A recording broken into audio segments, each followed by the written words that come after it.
புதுக்கோட்டை மாவட்டத்தைச் சேர்ந்த 7 மீனவர்கள் தற்போது இலங்கை சிறையில் உள்ளனர். அவர்கள் எப்போது விடுவிக்கப்படுவார்கள் என்பது தெரிய வராத நிலையில் அவர்களது குடும்பத்தினர் கவலையில் ஆழ்ந்திருக்கின்றனர். அவர்களில் ஒரு குடும்பத்தின் நிலையை இப்பொழுது பார்க்கலாம்.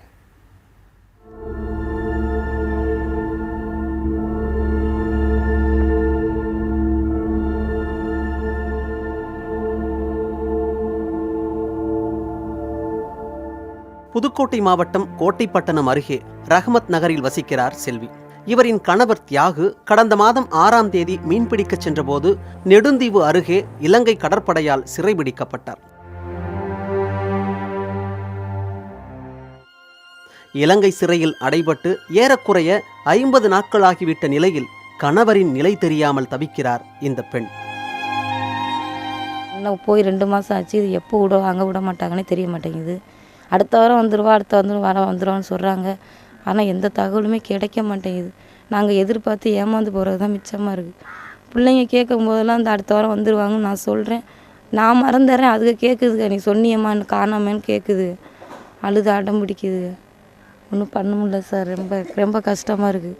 நீங்கள் தான் அரசாங்கம் ஏதாவது ஒரு உதவி எங்களுக்கு பண்ணணும்.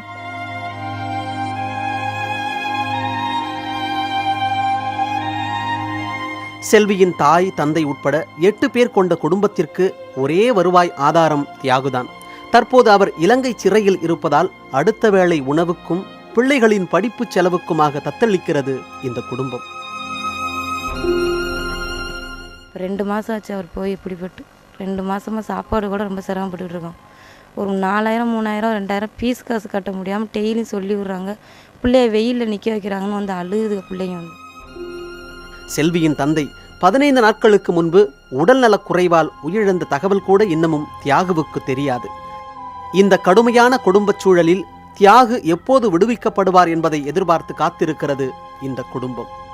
கணவரையும் தந்தையையும் கடலுக்கு அனுப்பிவிட்டு கரை வந்து திரும்புவார்களா என்று கண்ணீரோடு காத்திருக்கும் இந்த மீனவர்களுடைய நிலை நிரந்தரமாக மாற மத்திய மாநில அரசு இவர்களுக்கு நிரந்தர தீர்வை ஏற்படுத்த வேண்டும். அப்போதுதான் மீனவர் குடும்பங்களின் கண்ணீர் கழுவப்படும். ஒளிப்பதிவாளர் கணேஷ் பாபுவுடன் அறந்தாங்கி செய்தியாளர் குமரேசன்.